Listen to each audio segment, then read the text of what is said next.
안녕하세요. 지극히 평범한 시민 지평씨입니다.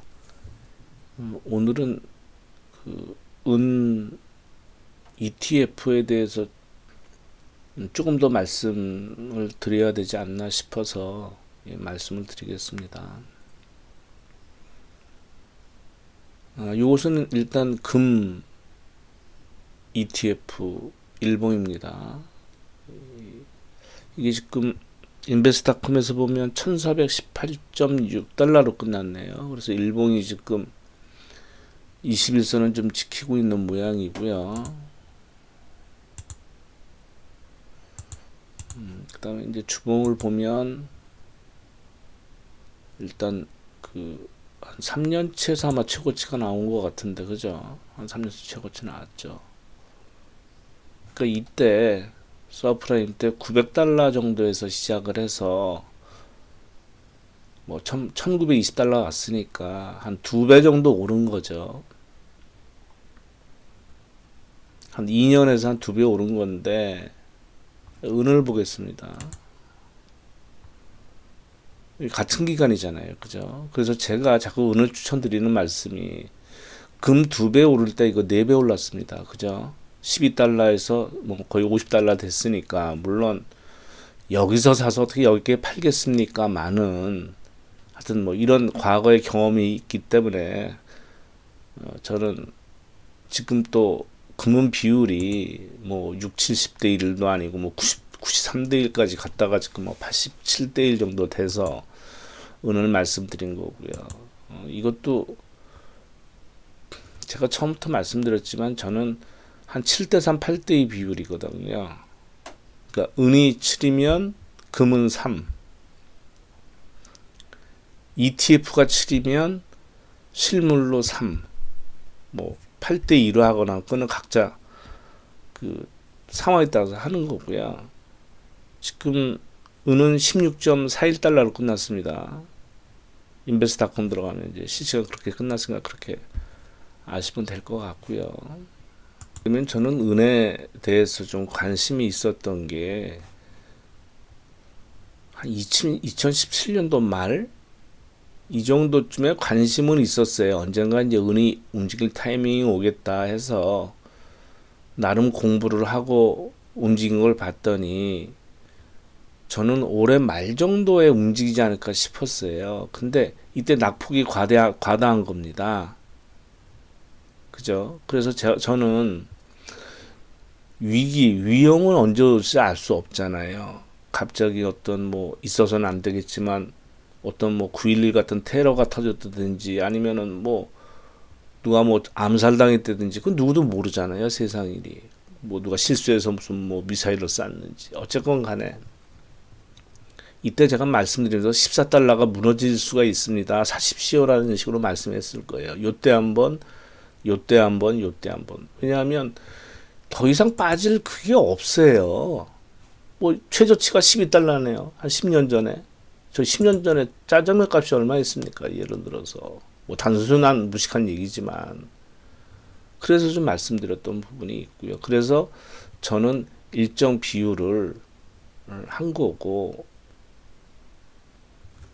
미국이 금리 인하를 저는 한 2번 정도 하면서 돈을 확 풀 때, 하여튼 그때 저는 더 하려고 생각을 하고 있는데, 그 사이에 또 중국이 뭐 한다고 그러면 은 투자한 거 말고 주식한 걸 갖다가 이제 중국으로 들어가면 되는 거니까요. 이게 지금 은 월봉이란 말이죠. 그래프를 조금 더 넓혀야겠다. 그러면 그냥 단순 그래프상으로 했을 때 이 21선, 61선 이거를 일단은 조금 뭐 상향 돌파까지는 아니고 뭐 조금 이제 거쳐진 상태인데 이런 일이 이 61선에 닿아서 꼬리 달렸지만 한 적이 한 번도 없으니까 그죠? 없으니까 뭐 좀 근래 없던 그 모습이 나와서 좀 사람들이 이제 더 관심을 갖는 것 같습니다. 그래서 저는 비율을 금은 비율을 뭐 7대3 8대2 실물과 ETF를 뭐 7대3 8대2로 하는 이유가 있거든요. 그거는 각자 판단을 하셔야 됩니다. 누누이 말씀드리지만 실물은 처음 살 때 부가세 10%를 냅니다. 그리고 수수료가 자구주 샀다 팔았다는 물건이 아니기 때문에 현재 우리나라에서는 수수료를 5% 정도 얹어요. 그럼 살 때 15% 먹히고 들어가죠. 또 팔아야죠, 5%. 그러면 20%는 비용이 들어가잖아요. 거기에 또 사고 팔고 스프레드 하여튼 뭐 차이가 있으니까 한 25%. 오늘 샀다 내일 팔면 20%, 보통 한 3, 4% 손실을 봐야 된다고 보는 거죠. 대신에 남은 거에 대한 내가 금사고서 파는데 누가 뭐 세금 내라는 얘기 안 하잖아요. 그걸로 끝나는 거죠, 일단은. 그러면 ETF는 15.4%의 세금이 붙습니다. 수익금에 대해서. 근데 그 수익금이 2천만 원을 넘으면 제가 종합과세로 넘어간다고 그랬죠. 그래서 이제 물어보시는 분이 있던데, 금융소득이 2천만 원 초과일 경우에는 금융소득이 15.4%를 냈잖아요. 그러면 그건 냈으니까 또 내는 게 아니고 됐고, 그 초과분 있지 않습니까? 3천만 원 수익이 났다. 그러면 2천만 원에 대해서는 15.4% 세금 낸 걸 까줍니다. 낸 거는. 그죠?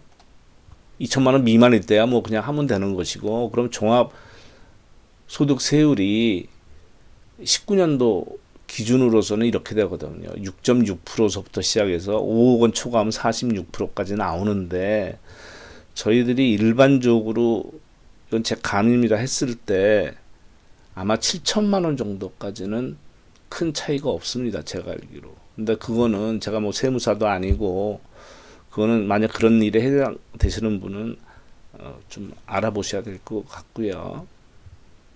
그럼 ETF 보통 투자할 때 그 레버리지는 보통 2배, 3배 짜리가 있고, 인버스는 거꾸로 이제 하락할 때 수익이 나는 거잖아요. 그건 인버스는 1배, 2배, 3배짜리가 있습니다. 근데 이게 그냥 머리로 생각하는 거하고 굉장히 다르거든요. 그러니까 제가 예를 들어 보겠습니다. 그냥 1배짜리로 말씀을 드려볼게요. 100으로 시작합니다. 10% 올랐습니다. 그럼 110이 되겠죠. 110에서 10%가 빠집니다. 그러면 110이니까 11이 빠지면 얼마가 돼요? 99가 되죠. 그러면 1%가 하락하는 겁니다. 그죠? 근데 2배짜리는 10%가 오르면 120이 되겠죠. 120에서 10%가 빠지면 24를 빼야 되죠. 그러면 96이 됩니다. 그럼 4% 하락이 되는 거예요. 그러니까 레버리지로 걸 때는 기초자산이 조금씩이나마 계속 상승해 주는 게 굉장히 이득인 것이고, 인버스는 거꾸로 마찬가지고, 이게 왔다 갔다 해버리면은 내가 생각한 수익이 안 나올 수가 있어요. 여기에 또 롤오버 비용도 들어가니까. 그럼 이렇게 말씀드려 볼게요. 예를 들어서 내가 100을 가지고 어떤 지수를 100짜리를 샀는데, 기초자산은 반토막이 났다고 봅시다. 1배짜리가. 그러면 50이 되겠죠. 그럼 50이 100이 되려면 어떻게 돼요? 50% 올라서 되나요? 더블이 나야 되죠. 100%가 올라야지 다시 100이 되죠. 50% 오르면 75밖에 안 되잖아요. 이게 2배짜리라고 한번 보시죠. 내가 100을 투자했는데 기초자산 100짜리가 50이 됐어요. 레버리지일 경우에. 그럼 내 건 얼마 남았을까요? 50% 남았을까? 50이 남는 게 아니라 2배니까 그럼 거의 제로 베이스에 가 있겠죠. 제로까지는 아니겠죠. 하여튼 그러면 10이 남았다고 봅시다. 거기서 뭐 오르고 뭐 이렇게 돼봤자 계산이 그렇게 안 나와요. 특히 제가 그때 몇 번이지? 그거 찾아보니까 제 방송 29번에 은 ETF 사야 할 듯, 석유 ETF 롤오버 비용 알 수 없으니 유의하세요, 이렇게 써놨지 않습니까? 특히 이 원유, 이 ETF 롤오버 비용 있잖아요. 이거 다 외국 회사에서 움직이는 거든, 자산운용사가. 얘들 물어보면 안 가르쳐 줍니다. 자기 영업 비밀이래요. 무슨 대단한 비밀이라고 해서 얼토당토하는 상황이 벌어져요. 100달러에 샀다가 50달러 갔다 100달러가 됐는데 손님은 60밖에 안 남아요. 한 배짜리가. 그게 말이 됩니까? 한 배짜리인데. 그리고 이게 완전히 쪼그라서 없어지잖아요. 제 기억에 저는 원래 이쪽으로는 투자 안 하는데 석유 이런 쪽은 롤오버 비용. 그때 3배짜리인가는 거지된 다음에 없어졌나? 그냥 돈 안 되니까 없애버려요. 그래서 이제 그런 상황은 좀 유념하셔서 하셔야 될 것 같아요. 왜냐하면 제가 중국 ETF도 말씀드렸는데 이거 한 배짜리 있고 2배짜리 있거든요. 그 2배짜리 들어갈 때는 장기적으로 갔을 때는 2배, 3배짜리가 그 수익률 나기가 힘들어요. 그 비용과 여러 가지 포함해서 뭐 한 배짜리는 그 비용이 시세에 녹아 있어서 크게 그러지는 않는데, 그래서 제가 작년에 지금 뭐 전혀 매도할 생각이 없는데 어떻게 움직이나 보려고 제 기준으로, 왜냐 한날 같은 날 샀으니까 거의 ETF는 조금 시간 차이가 있더라도 해봤더니 실버바는 1kg짜리가 16.7% 수익이 나고 이글 주화는 한 12.5%, 금은 21% 수익이 났어요. 그러니까 금이 수익이 더 났죠, 좀. 근데 이건 실물이기 때문에 환율에 따라서 이게 적용을 받기 때문에 ETF보다 올랐죠. 환율이 올라가지고.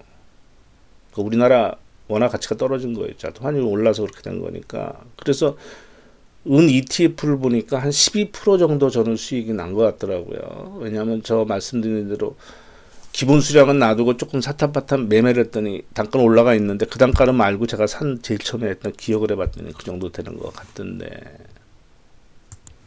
그래서 여기 월봉상 보면 뭐 큰 의미 있는 모양은 안 나오는데, 하여튼 어쨌든 간에 이 14달러에서 15달러 그 사이에서 계속 움직였잖아요.